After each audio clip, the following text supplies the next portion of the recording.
Okay, as promised, here we go with Oregon Shores Recreation Club 2, or also known as Oregon Shores 2. This is me pulling off of Monoquent Road. You might hear me prattling along in the background. I thought that I could narrate, but the sound of the tires and stuff was way too loud. So we're going to narrate it differently.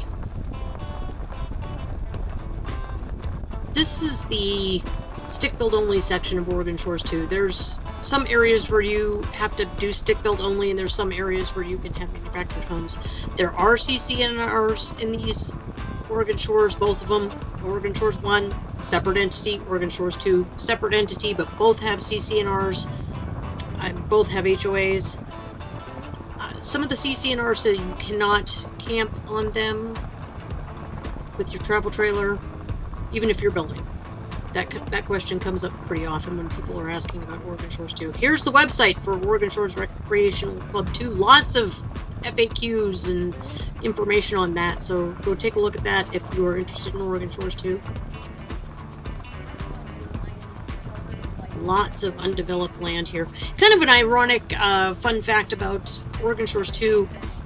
They used to charter flights when they first started developing this. They used to charter flights for Hawaiians and bring them over stateside and show them all the fantastic things that this was going to be, and it was going to have courses and a riding area and this and that and the other thing, and a bunch of Hawaiians own land out here. And about, I don't know, 2-3 times a year I'll get a call from someone from Hawaii who said, hey, I've got this piece of land we've owned for like 40 years. And what is it worth? I don't know. Let's find out what you got. Unfortunately, I got behind someone here who's kicking up the dust. All of the roads in Oregon Shores 1 and 2 are gravel, so you're going to have some dust.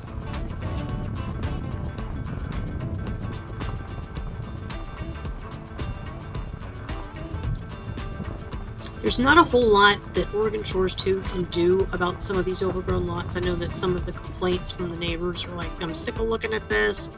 But there's not a lot they can do. I'm up on top here, and some really beautiful views, some of these lots up here.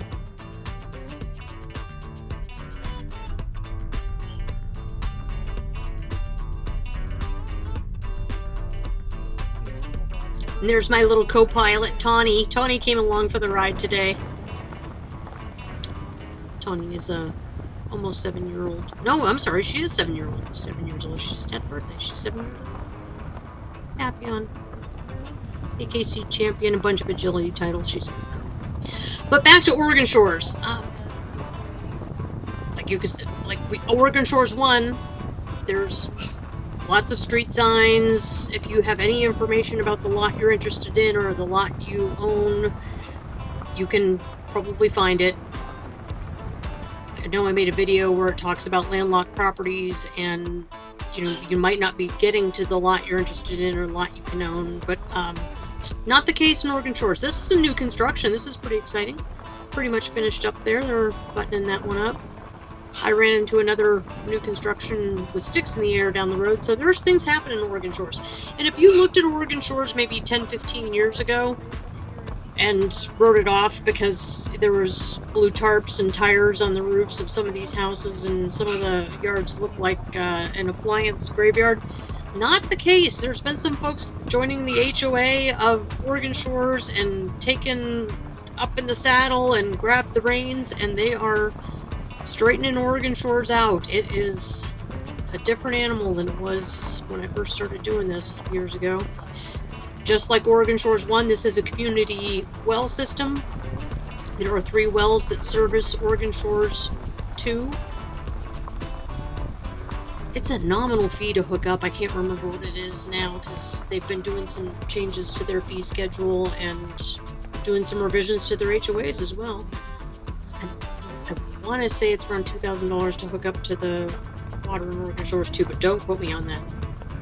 I'm sure that they have information about that on the website I showed you earlier.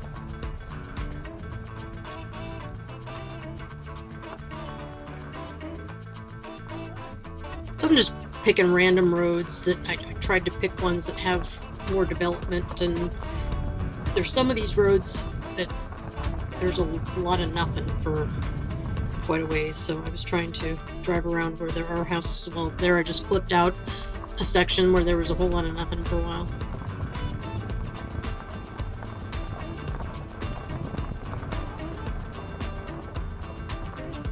HOA dues here are really nominal. They're not a whole lot of money, and the CC&Rs are not super restrictive. It's, you know, building size, setbacks, what you can and can't do, but it's not very restricted at all.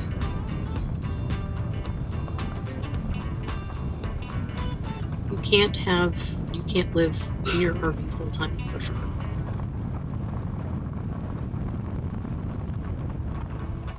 So I've had that question a few times. Can I live in my RV out here? Nope. You also have to put in your own septic out here.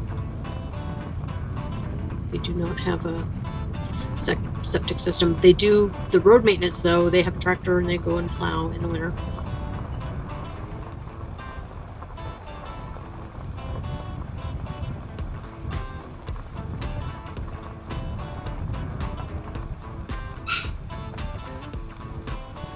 I have a puppy confined in the background, and you can probably hear her objecting to being in a crate right now because she was being obnoxious. There's another protest block.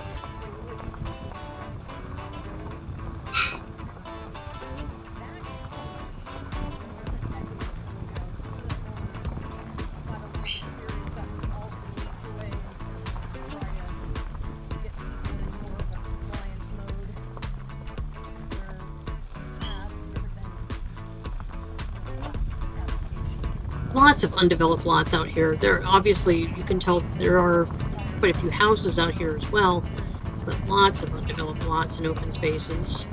The HOA does not own any of these lots. They are all privately owned. So the HOA is not in the real estate selling business.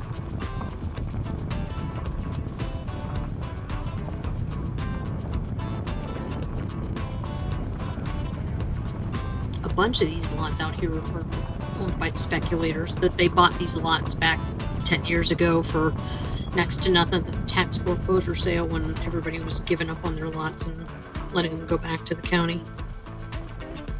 So there's a bunch of these lots that people bought for $500 or less at the tax foreclosure auction.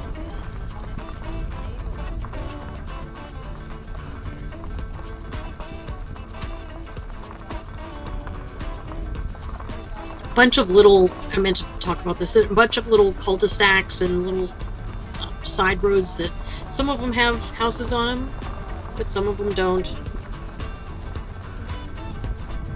I think I'm coming up on one here where there's a little cul-de-sac that's kind of cut in. It's kind of going back to nature because there's nothing back there, and it just, no one's developed on it yet. No one's put anything on it. There it is.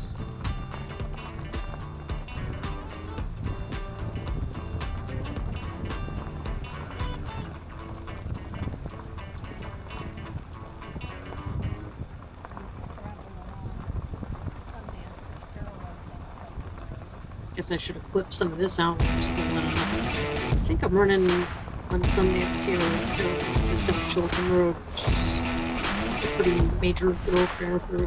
Here's one of those cul-de-sacs too. Nothing on it.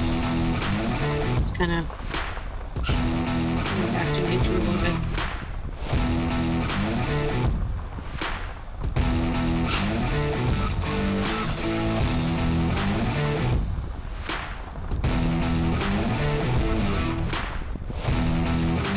There's several houses out here that have multiple cars around them. There's one I passed that I didn't film that had like a big old boat, I don't even know what it was, some big old fishing boat.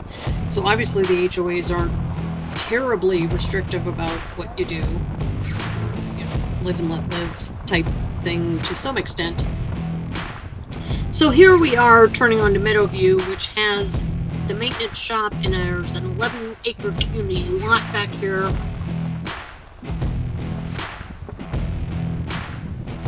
Turning the camera around to switch sides because I know it's on the right hand side of the road. And you're just gonna get a little snippet of it. There's the sign for the maintenance shop, and there's the maintenance shop, the 11 acre lots behind it, and I accidentally shut the camera off. So here we are at the Oregon Shores community property that is right on the Agency Lake. This is basically a small RV park. Some of these have electrical hookups to them. I'm not sure how many services are to all of them and how many lots are available. I'm going to say it's probably a dozen plus. These are available to Oregon Shores owners and their guests only. Vault toilets here. This is a building they rent out for events from time to time. And if I lived in Oregon Shores, I would come down here just to take in this view. It's a little smoky today because there are some fires around in Oregon, but whew, pretty. That's Oregon Shores 2, and thank you for joining me.